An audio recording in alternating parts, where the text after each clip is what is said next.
दोस्तों, आज की हमारी कहानी है शिकंजी का स्वाद। एक प्रोफेसर क्लास ले रहे थे। क्लास के सभी छात्र बड़ी ही रुचि से उनके लेक्चर को सुन रहे थे। उनके पूछे गए सवालों के जवाब दे रहे थे, लेकिन उन छात्रों के बीच कक्षा में एक छात्र ऐसा भी था वो चुपचाप और गुमसुम बैठा हुआ था।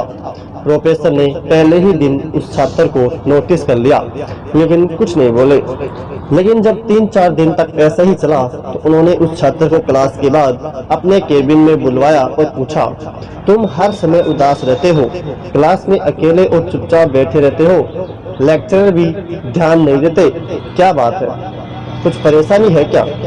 सर, वो छात्र कुछ हिचकिचाते हुए बोला, मेरे अतीत में कुछ ऐसा हुआ है जिसकी वजह से मैं परेशान रहता हूँ, समझ नहीं आता कि क्या करूँ। प्रोफेसर भले व्यक्ति थे। उन्होंने उस छात्र को शाम को अपने घर बुलवाया। शाम को जब छात्र प्रोफेसर के घर पहुँचा, प्रोफेसर ने उसे अंदर बुलाकर बैठाया। फिर स्वयं किचन में चले गए और शिकंजी बनाने लगे। उन्होंने जानबूझकर शिकंजी में ज्यादा नमक डाल दिया। फिर किचन से बाहर आकर शिकंजी का गिलास छात्र को देकर कहा, ये लो शिकंजी पियो।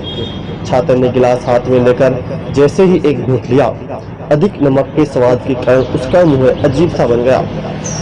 यह देख प्रोफेसर ने पूछा, क्या हुआ, शिकंजी पसंद नहीं आई? नहीं सर, ऐसी बात नहीं है, बस शिकंजी में नमक थोड़ा ज्यादा है, छात्र बोला। अरे, अब तो ये बेकार हो गया, लाओ गिलास मुझे दो, मैं इसे फेंक देता हूँ। प्रोफेसर ने छात्र से गिलास लेने के लिए अपना हाथ बढ़ाया, लेकिन छात्र ने मना करते हुए कहा, नहीं सर, बस नमक ही तो ज्यादा है, थोड़ी चीनी और मिलाएंगे तो स्वाद ठीक हो जाएगा। यह बात सुन प्रोफेसर गंभीर हो गए और बोले, सही कहा तुमने, अब इसे समझ भी जाए, शिकंजी तुम्हारी जिंदगी है, इसमें घुला अधिक नमक तुम्हारे अतीत के बुरे अनुभव है। जैसे नमक को शिकंजी से बाहर नहीं निकाल सकते, वैसे ही उन बुरे अनुभवों को भी जीवन से अलग नहीं कर सकते। वे बुरे अनुभव भी जीवन का हिस्सा ही है, लेकिन जिस तरह हम चीनी घोलकर शिकंजी का स्वाद बदल सकते हैं, वैसे ही बुरे अनुभवों को भूलने के लिए जीवन में मिठास तो घोलनी पड़ेगी ना। इसलिए मैं चाहता हूँ कि तुम अब अपने जीवन में मिठास घोलो। प्रोफेसर की बात छात्र समझ गया और उसने निश्चय किया अब वह बीती बातों से परेशान नहीं होगा।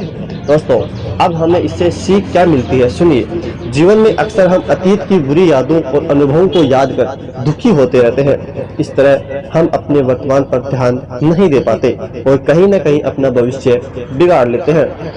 जो हो चुका उसे सुधारा नहीं जा सकता, लेकिन कम से कम उसे भुलाया तो जा सकता है। और उन्हें भुलाने के लिए नई मीठी यादें हमें आज बनानी होगी। जीवन में मीठे और खुशनुमा लम्हों को लाइए, तभी तो जीवन में मिठास आएगी। जय हिंद, जय भारत।